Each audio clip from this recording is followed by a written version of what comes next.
اللهم صل على محمد وآل محمد۔ اگر کوئی چیز خراب ہو گئی ہے یعنی گندی ہو گئی ہے تو اسے دھونے کا ایک الگ طریقہ کار ہوگا،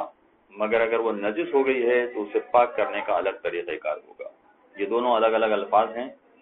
خراب یا نجس ہو جانا،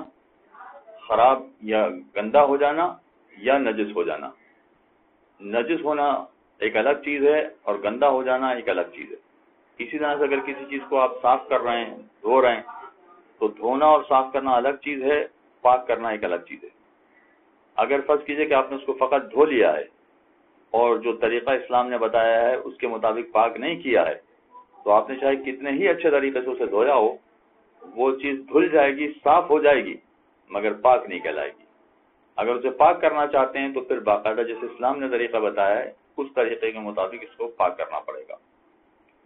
اب پاک کرنے کے کچھ الگ الگ طریقے ہیں، ذرا سی اس میں تفصیل ہے۔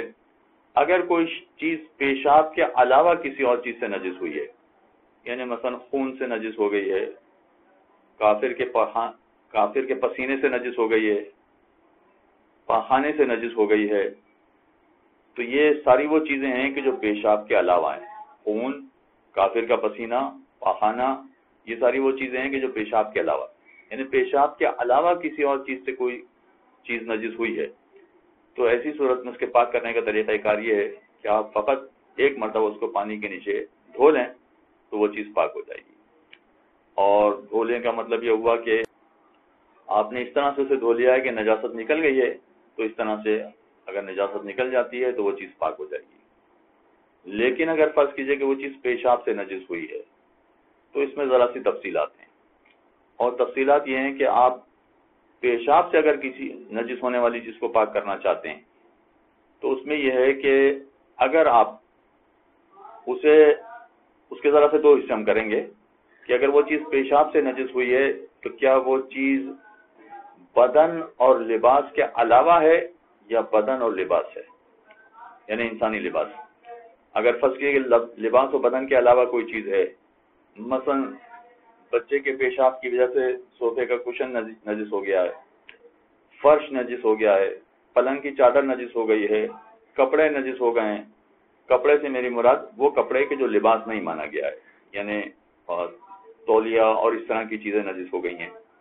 اگر فرض کریں کہ یہ ساری چیزیں نجس ہو گئی ہیں جو بدن، انسانی بدن اور انسانی لباس کے علاوہ ہیں،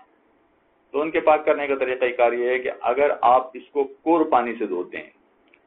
کور پانی کا مطلب یہ ہوا کہ جو آپ کے نل میں پانی آ رہا ہے اور جس سے یہ پائپ کے ساتھ اوپر چھت کی ٹنکی سے جڑا ہوا ہے، یہ نل کا پانی جو پائپ کے ساتھ ٹنکی سے جڑا ہوا ہے، یہ سارا ٹوٹل ملا کر 384 لیٹر بن جاتا ہو تو یہ کور پانی کہلائے گا۔ اور اگر یہ 384 لیٹر سے کم ہے تو وہ قلیل پانی کہلائے گا۔ قلیل پانی کا مطلب یہ ہوا کہ 383 لیٹر بھی قلیل ہے، اور ایک گلاس کے اندر جو پانی ہے یہ بھی قلیل پانی ہے، یہ سارا قلیل پانی کہلاتا ہے۔ اگر 384 یا اس سے اوپر پانی موجود ہے تو یہ کور پانی کہلاتا ہے۔ اب اگر آپ پیشاب کی نجاست کو کور پانی سے پاک کرنا چاہیں تو ہمیں اسے دو حصوں میں تقسیم کرنا پڑے گا کہ کیا وہ بدن یا لباس جیسی چیز کو پاک کر رہے ہیں یا اس کے علاوہ باقی چیزوں کو پاک کر رہے ہیں، مثلا دری کو پاک کر رہے ہیں، پلنگ کی چادر کو پاک کر رہے ہیں یا دوسرے کپڑوں کو پاک کر رہے ہیں۔ تو ان ساری چیزوں کو پاک کرنے کے لیے فقط ایک مرتبہ کور پانی کے نیچے اس طرح سے ڈال دیا جائے کہ پیشاب کی نجاست نکل جائے تو وہ چیز پاک ہو جائے گی۔ یعنی فرض کیجئے کہ چادر نجس ہو گئی ہے بچے کے پیشاب سے یا بڑے کے پیشاب سے، تو اگر اس کو ایک مرتبہ اس طرح سے دھو لیا جائے کہ پیشاب کی نجاست نکل جائے تو ایسی صورت میں وہ چیز پاک ہو جائے گی۔ اگر قلیل پانی سے اسی چیز کو پاک کرنا چاہیں تب بھی وہ پاک ہو جائے گی۔ ایک مرتبہ اس کو قلیل پانی کا مطلب یہ ہوا کہ 383 لیٹر یا اس کے نیچے والی مقدار پانی ہے۔ اگر تھوڑی مقدار میں پانی ہے تو اس سے بھی پاک کرنا چاہیں تو وہ پاک ہو جائے گا۔ مثلا فرض کیجئے کہ گھر کے اندر ٹنکی لگی ہوئی ہے اور اس ٹنکی کا پانی بھی ختم ہونے والا ہے، 383 لیٹر سے کم ہو گیا ہے، تو قلیل پانی سے بھی پیشاب کی نجاست پاک ہو جائے گی، مگر اس میں ایک کام کرنا پڑے گا کہ پیشاب کی نجاست کو پاک کرنے کے بعد اس کو نچوڑنا بھی پڑے گا۔ کور پانی میں نچوڑنا ضروری نہیں ہوتا ہے، لیکن قلیل پانی سے اگر کسی چیز کو پاک کیا جا رہا ہے اور وہ چیز ایسی ہے کہ جس کو نچوڑا جاتا ہے، تولیہ ہے، پلنگ کی چادر ہے، کشن ہے، یا اسی طرح کی دوسری چیزیں ہیں، دری ہے مثلا، ان ساری چیزوں کو اگر نچوڑا جاتا ہے تو پھر نچوڑنے والی چیزوں کو نچوڑنا بھی پڑے گا۔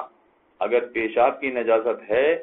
اور اس کو قلیل پانی سے پاک کیا جا رہا ہے تو ایک مرتبہ دھونے کے بعد نچوڑنا بھی پڑے گا۔ کور پانی سے نچوڑنا ضروری نہیں، آپ نے فقط ایک مرتبہ دھو لیا کافی ہو جائے گا۔ اور اگر فرض کیجئے کہ وہ ان چیزوں کے علاوہ انسانی لباس یا انسانی بدن ہے جس کو آپ پاک کرنا چاہتے ہیں، اگر ان کو پاک کرنا چاہتے ہیں تو اس میں طریقہ کار ذرا سا مختلف ہوگا۔ طریقہ کار مختلف ہوگا کا مطلب یہ ہوا کہ یہ ایک مرتبہ دھونے سے کام نہیں چلے گا۔ اگر لباس ہمارا جو ہم پہنتے ہیں وہ نجس ہو گیا ہے اور یہ ایسی چیز ہے کہ جس کو نچوڑا بھی جاتا ہے تو اس کو 2 مرتبہ پاک کرنا پڑے گا۔ فرض کیجئے کہ بدن پر پیشاب کی نجاست لگ گئی تو بدن، ہاتھ پہ مثلا پیشاب کی نجاست لگ گئی، ہاتھ کو اگر ہم پاک کرنا چاہیں گے تو کور پانی سے بھی اگر پاک کرنا چاہیں تو احتیاط واجب ہے کہ 2 مرتبہ پاک کرنا پڑے گا۔ ایک مرتبہ ہم نے نل کے نیچے لے جا کے پیشاب کی نجاست کو دھو لیا، پھر نل سے باہر نکالنے کے بعد دوبارہ نل کے نیچے ڈالنا پڑے گا تاکہ 2 مرتبہ کاؤنٹ ہو۔ پیشاب کی نجاست کو بدن یا لباس جیسی چیزوں میں پاک کرنے کے لیے 2 مرتبہ کاؤنٹنگ ضروری ہے، اس کے بغیر وہ چیز پاک نہیں ہوتی، لہذا 2 مرتبہ اس کو پاک کرنا پڑے گا۔ اب 2 مرتبہ پاک کرنے میں بدن ہے اس کو تو فقط آپ پانی کے نیچے لے جا کے 2 مرتبہ دھو لیں گے تو وہ ہو جائے گا، مگر لباس ایسی چیز ہے جس کو نچوڑا بھی جاتا ہے، تو 1 مرتبہ اس کو دھونے کے بعد کور پانی سے اگر آپ دھو رہے ہیں تو کور پانی سے 1 مرتبہ دھونے کے بعد باہر نکالنا پڑے گا، مگر کور پانی سے یہ سہولت ہے کہ نچوڑنا ضروری نہیں ہے، آپ فوراً ہی دوبارہ اس کو کور پانی کے نیچے لے جائیں اور پھر دوبارہ اس کو پاک کر لیں تو وہ پاک ہو جائے گا۔ لیکن یہی 2 چیزیں یعنی انسانی بدن اور انسانی لباس اگر قلیل پانی سے پاک کرنا چاہیں گے تو پھر اس کو 2 مرتبہ تو پاک کرنا ہی پڑے گا، یعنی 2 مرتبہ اس کو پانی ڈالنا پڑے گا، مگر 2 مرتبہ کے درمیان میں نچوڑنا بھی پڑے گا اور دوسری مرتبہ دھونے کے بعد بھی نچوڑنا پڑے گا۔ دونوں مرتبہ پانی ڈالنے کے بعد نچوڑنا لازمی ہے، اگر یہ نچوڑا جائے گا تو جا کے پاک ہوگا۔ یہ جو مختصر سی تفصیل میں نے آپ کے سامنے بیان کی ہے، میں نے اپنی طرف سے کوشش کی ہے کہ اس کو بالکل آسان کر کے آپ کے سامنے پیش کروں، لیکن اگر دشواری ہو تو پھر دوبارہ رابطہ کر سکتے ہیں۔ ہاں، اس میں ایک چیز جو خواتین کا بہت زیادہ اہم مسئلہ ہے اس کو بھی ذرا بیان کرتے ہیں اگر ذرا سی تفصیل لمبی ہو گئی، اور وہ یہ کہ اگر فرض کیجئے کہ بچے نے فرش پر پیشاب کر دیا ہے اور فرش پیشاب سے نجس ہو گیا ہے تو اس کو اگر پاک کرنا چاہیں گے تو اس میں بھی طریقہ کار یہ ہے کہ کور پانی سے اس کو اس طرح سے اس پر پانی ڈال دیا، پہلے پیشاب اٹھا لیا جائے، اگر بچے کا پیشاب فرش میں پڑا ہوا ہے تو پیشاب اٹھا لیا جائے،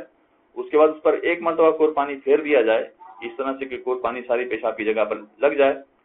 تو وہ جگہ پاک ہو جائے گی۔ اور قلیل پانی سے پاک کرنا چاہیں، قلیل پانی کا مطلب یہ ہوا کہ فرض کیجئے 1 گلاس اٹھا کر آپ پانی سے اس کو پاک کرنا چاہتی ہیں تب بھی اس کو پاک کر سکتی ہیں۔ فرض کیجئے کہ پیشاب اٹھانے کے بعد جہاں پیشاب کی نجاست لگی ہوئی تھی وہاں آپ نے گلاس سے پانی ڈال دیا، مگر گلاس سے پانی ڈالنے میں چونکہ قلیل پانی سے پاک کر رہے ہیں لہذا اس پانی کو اٹھانا بھی پڑے گا۔ کور پانی میں اٹھانا ضروری نہیں تھا،